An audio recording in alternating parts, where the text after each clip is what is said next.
What does living life to the fullest mean to you? Does it mean material possessions, fancy car, big house,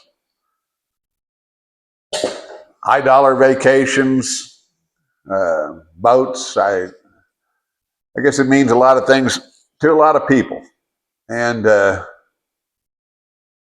think maybe it used to mean stuff like that to me.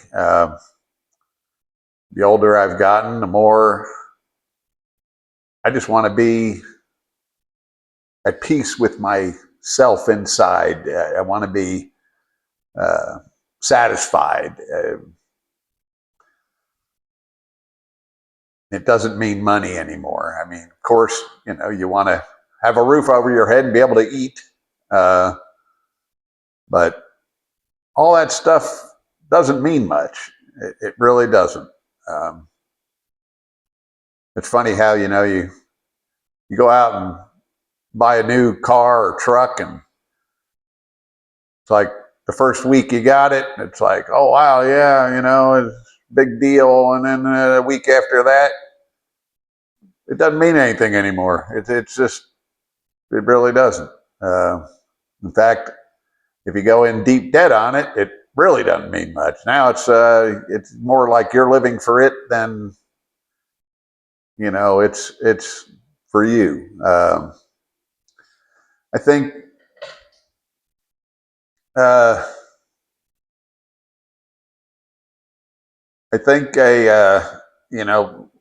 life means more than material possession. I think it means community, other people. I've always been socially awkward to some degree. I still am. I'm still kind of an introvert, and I've been working steadily over the years to try to break that. I mean, I communicate with the people I work with, people right, near me, but I don't go out of my way to communicate with anybody else.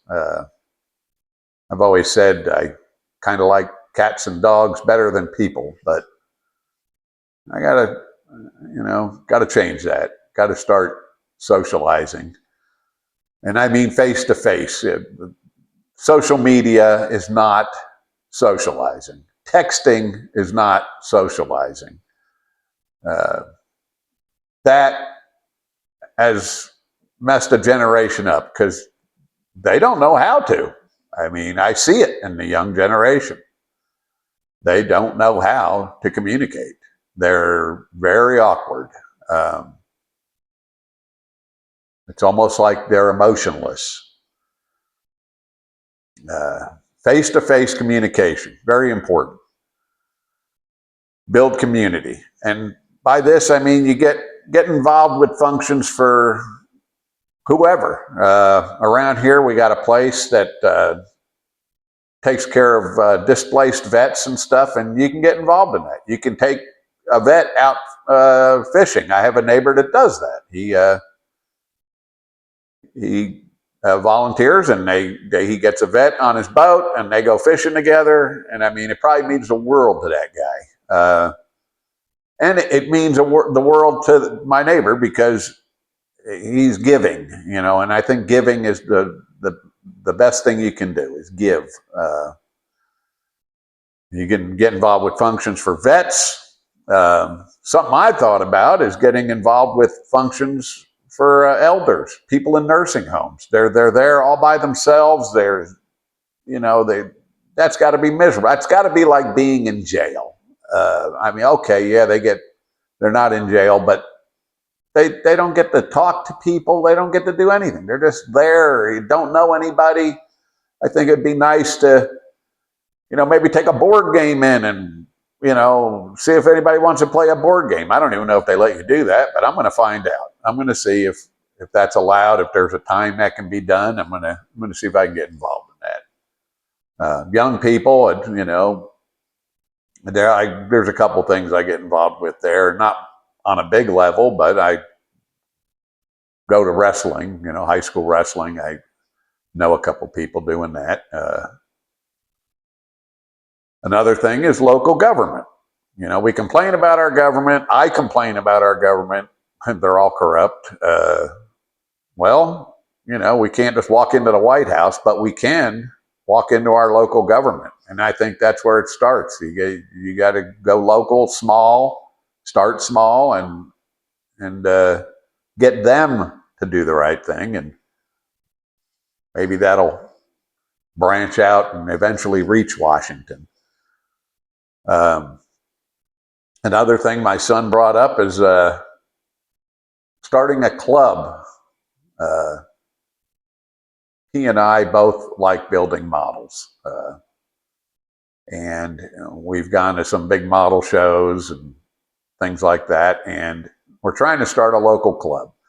He went to a car show this weekend and actually talked to one of the main guys at the car show, and having a section in next year where they have car models. That used to be something that was done pretty regular. I remember as a kid, when you went to a car show, there was usually a spot where they had car models. All, you know, people displayed car models, and I haven't seen that in a long time, and it'd be kind of neat to bring that back. Workout groups, which, you know, I go to the gym and I'm actually amazed at everybody's got a headset on or a phone in their hand. And, you know, that used to be a good place to go. And it was neat because you go in there and you meet other people doing workouts. You take little tips from them. They take little tips from you, what works, what they think works for them. And, you know, you try little things, and there was a lot of communication and a lot of information getting passed. And it was good information because, you know, it was somebody doing it. You know, I mean, you can read about the bodybuilders and the big shots that do stuff, but they do things on a level that most people are not capable of. They're, you know, most of these guys are, the workouts they put out there are for people that are genetically blessed or on performance enhancing drugs. And if you're just a guy that wants to be in good health and good shape, you communicate with other people that have the same thing going on, or, you know, trying to accomplish the same thing. And you're probably likely to get information you can use a lot better that way.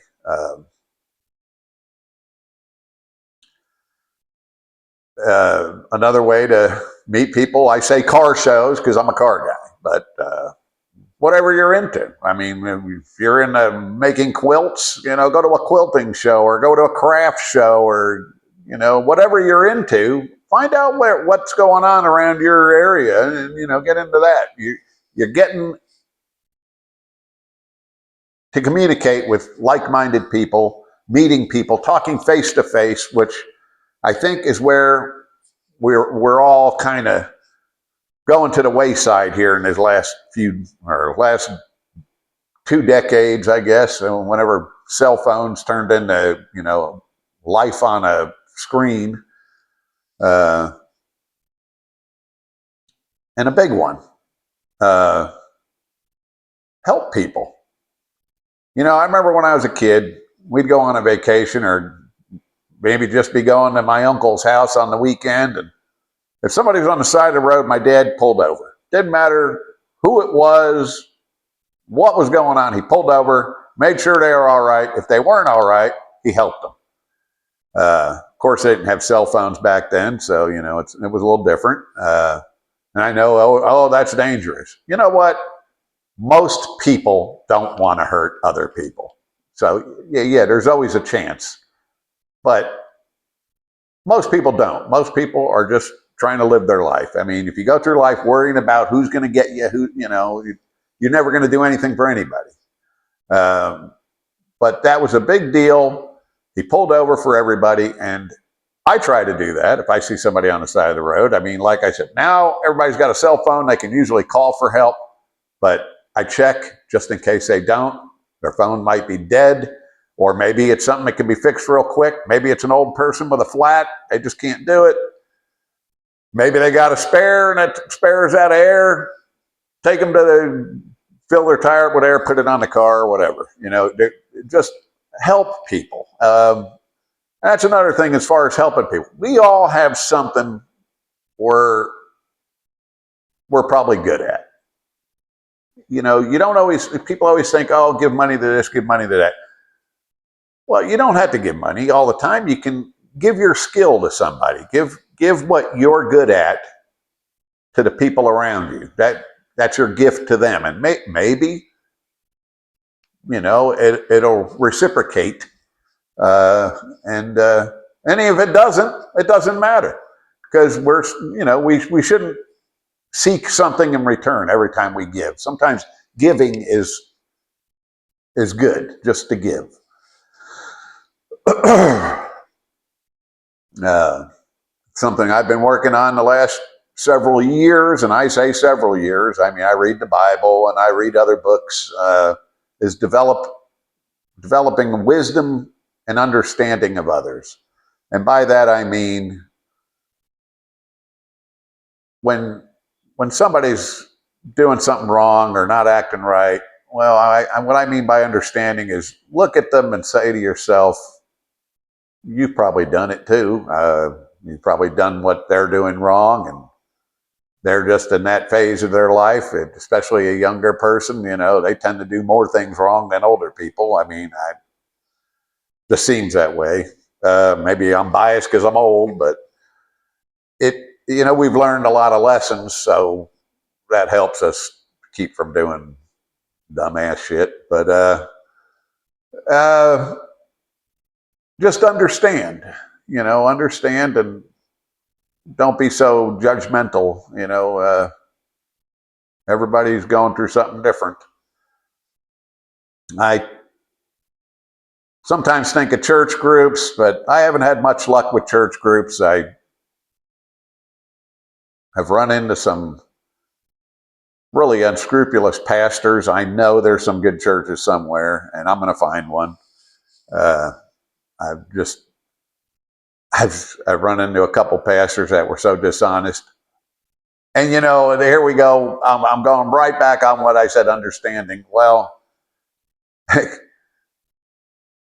maybe I'm a little closed-minded, but to me, a pastor should set an example, kind of like a police officer should not break the law. And if he does, not as much anyway. I mean, he is setting an example. I think people in certain positions have to try to live what they are. If you're blatantly doing things wrong and you actually know it, oh, well, God will forgive me. Yeah, well, that's another discussion. God hands you a shovel. He doesn't give it to you to hold you up. He gives it to you to dig your way out of things. It's so this, I can do what I want. I'm forgiven. And I don't think it works that way. I'm not good at quoting the Bible. I've read through the Bible. I'm on my third time, and I'm not one of those guys that can quote verses. There's a couple I can, but for the most part, I can't. I just try to remember what's important to me and get the gist of it. And the gist of it is, I don't think you can just go out and do what you want because you're going to get forgiven. It doesn't. I don't believe that. I do believe God wants you to love your neighbors. And I think the more we do this, the more maybe they'll spread that love. And maybe by, maybe it'll just keep branching out. The more we show neighborly love, those people we show it to will show neighborly love, and we get that going. I think that's something that's good to do. I think if we keep doing it and stay on top of it, and I say we because I've got to do it. I mean, I generally don't even like people. Most people just irritate me.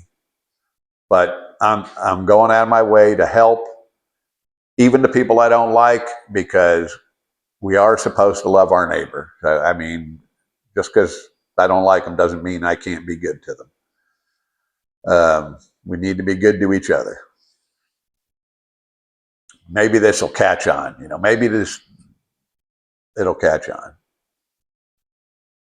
Just and give without expecting anything in return.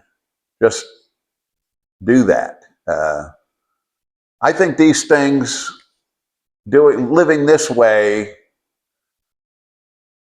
will make you feel alive inside, and that's what I think is important. I don't think all the material possessions have a damn thing to do with living life to the fullest. I don't think they change a thing. I think feeling good inside and being good to your neighbor, I think that is what counts. So that's my take on it. If anybody's got any other take, I guess you can comment me. Leave a comment. Let me know what you think about it. But anyway, thanks for listening.